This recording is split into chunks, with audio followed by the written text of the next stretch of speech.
যিবিলাক মানুহে আমাক নেদেখা কাৰণলৈ সমালোচনা কৰি আছে USTM-টো দেখা কাৰণ এটা সন্মুখতে আছে কিন্তু সেই মানুহবিলাকেতো আকৌ USTM-ক গালি নাপাৰে তাৰমানে আমি সব পলিটিক্যালি চাওঁ নহয় এটা মেঘালয়ত কাৰণে গুৱাহাটীত পানী হৈছে মইতো একো কৰিব পৰা নাই জানিও কাৰণ মই অসমৰহে মুখ্যমন্ত্ৰী মইতো মেঘালয়ৰ মুখ্যমন্ত্ৰী নহয় গতিকে মই সংবিধানৰ ৰাস্তা দি গৈছো সুপ্ৰিম কোৰ্টক পিটিশন দিছো যে এটো সলভ কৰক যদি ষ্টাডিয়ে কয় যে নাগালেণ্ডৰ অমুক ঘটনাৰ কাৰণে আমাৰ পানী হৈছে আমি হয় নাগালেণ্ডৰ মুখ্যমন্ত্ৰীক লিখিম নহলে নাগালেণ্ডৰ কাৰণে সুপ্ৰিম কোৰ্টত যাম কিন্তু আমাৰ ইয়াত ইমান বিজ্ঞানী আছে যে IIT ৰুৰকি এবিলাকলৈকে নৰখে নিজে নিজে এটা ডিক্লেয়াৰ কৰি দিয়ে যে সিকলি পিন্ধা সেইনৰ কাৰণে বানপানী হল এতিয়া হিমান ইজিলি তো মুখ্যমন্ত্ৰী এজনে ক'ব নোৱাৰে না যেতিয়া মুখ্যমন্ত্ৰী এজনে কম কালিয়ে ৰিও সাহেবে মোক চিঠি লিখিব যে আপুনি যে এইটো কথা ক'লে মোক তথ্য দিয়ক তো মই কি তথ্য দিম স্যাটেলাইটেদি ষ্টাডি হ'ব আমাৰ ইয়াত স্যাটেলাইট ডেটা পাম IIT গুৱাহাটী কম বা ৰুৰকি কম তেওঁলোকে কাৰণ এটা দিব কাৰণটো লৈ আমি সংবিধান মতে যাব লাগিব যদি মই মুখ্যমন্ত্ৰী নহলহেঁতেন ময়ো বহুত কথা ক'ব পাৰিলোহেঁতেন কিন্তু মুখ্যমন্ত্ৰী এজনেতো তথ্যৰ ওপৰত ক'ব লাগিব না কাৰণ মই যিমান দূৰ খবৰ লৈছো প্ৰথম মোৰো ধাৰণা আছিল যে ডাঙৰ কিবা কয়লা তলা চলি আছে নেকি যেটা মই বিহুবৰ আৰু সন্তকত গলো তাততো একো নাই কয়লা খনি তয়লা খনি আপোনালোকে গৈ আহিছে তাততো মানুহবিলাকে গাই গৰু পুহি আছে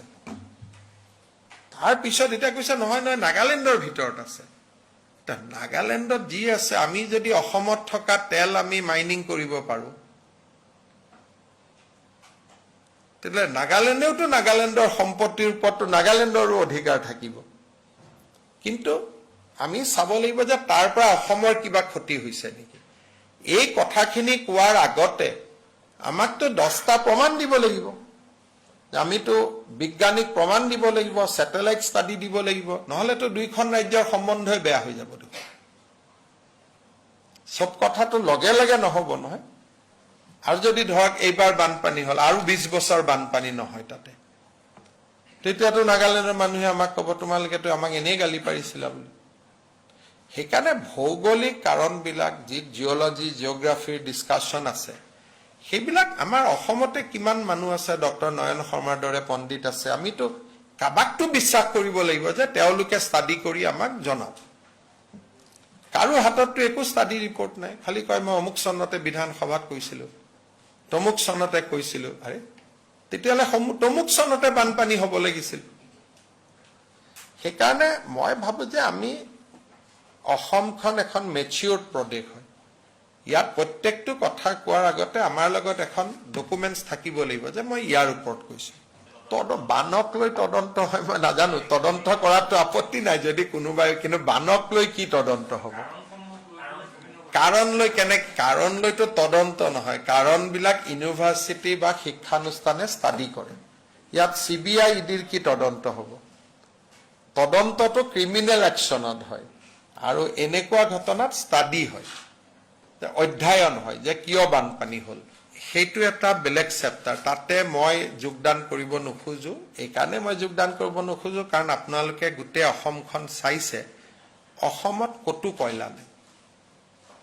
বিহুবৰত আপোনালোকে বহুতবাৰ গল এতিয়াতো আৰু ইয়াত বহি কিবা কলে নহব বিহুবৰ সন্তকত আপোনালোকে নিজে গৈ দেখিছে যে তাত শিলৰ কুৱাৰীও নাই মানে শিল খান্দাও ব্যৱস্থা নাই কয়লা খান্দাও ব্যৱস্থা নাই বাকি নাগালেণ্ড চৰকাৰটো এখন নিজৰ চৰকাৰ মেঘালয় চৰকাৰ এখন নিজৰ চৰকাৰ আমিতো মেঘালয়ৰ ওপৰত মই কান্দিয়ে আছো সদায় কিন্তু মই কি কৰিব পাৰিছো সুপ্ৰিম কোৰ্ট যাব লাগিব যেনেকৈ মেঘালয়ৰ ক্ষেত্ৰত গৈছো গতিকে কোনোবা ষ্টাডিয়ে যদি কয় যে নাগালেণ্ডত অমুকটো ঘটনাৰ কাৰণে আমাৰ পানী হৈছে আমি আকৌ সুপ্ৰিম কোৰ্ট যাব লাগিব এটা মেঘালয়ত এইবোৰ দেখিওতো মই একো কৰিব পৰা নাই কিবা এটা কৈ দিম পিছত কথাটো মিছা হ'ব আকৌ নাগালেণ্ডৰ ৰাইজৰ ওচৰত মই ক্ষমা খুজিব লাগিব যে মোৰ ভুলতে কলো বুলি সেইকাৰণে মই যি কম ষ্টাডিৰ ওপৰত কম আৰু ষ্টাডি কৰাত কোনো আপত্তি নাই আৰু যদি ইনকুৱাৰীও লাগে আমি ইনকুৱাৰীও দিম বানপানী হোৱাৰ কাৰণ যদি কিবা CBI বা এনেকুৱা ইনকুৱাৰী দিলে আমি গম পাওঁ তাকো দি দিম সেইটো কোনোতো আপত্তি নাই কিন্তু এইটোতো বানপানীৰ কাৰণটোতো ইনকুৱাৰীয়ে দিব নোৱাৰে, বানপানীৰ কাৰণটো থ্ৰু ষ্টাডি হ'ব লাগিব। গতিকে এইবিলাক হ'ল এটা বেলেগ এটা ইক'চিষ্টেমৰ কথা। মইতো আমি ল এণ্ড কনষ্টিটিউশ্যনৰ ৰাস্তা দিয়েতো মই যাব লাগিব ন। এইটো কোনেও হ্ৰাস কৰা নাই। সুপ্ৰিম কোৰ্টে কৈছে যে ইক'চেনচিটিভ জোন 1 কিলোমিটাৰতে থাকিব, হ্ৰাস কৰা কথা নহয়, কিলোমিটাৰটোৱে সিমান। যেতিয়ালৈকে ষ্টেটে ইক'চেনচিটিভ জোনটো বনাই নিদিয়ে তেতিয়ালৈকে 10 কিলোমিটাৰ থাকিব। দ্য মোমেণ্ট ষ্টেটে এইটো বনাই দিব, then it will reduce to 1 kilometre. যদি 10 কিলোমিটাৰ আমি কাজিৰঙাৰ চাৰিওফালৰ পৰা ৰাখিব যাওঁ তেতিয়াতো কলিয়াবৰ, দবকা, জখলাবন্ধা, বোকাখাট চব চেজ হৈ যাব দেখোন।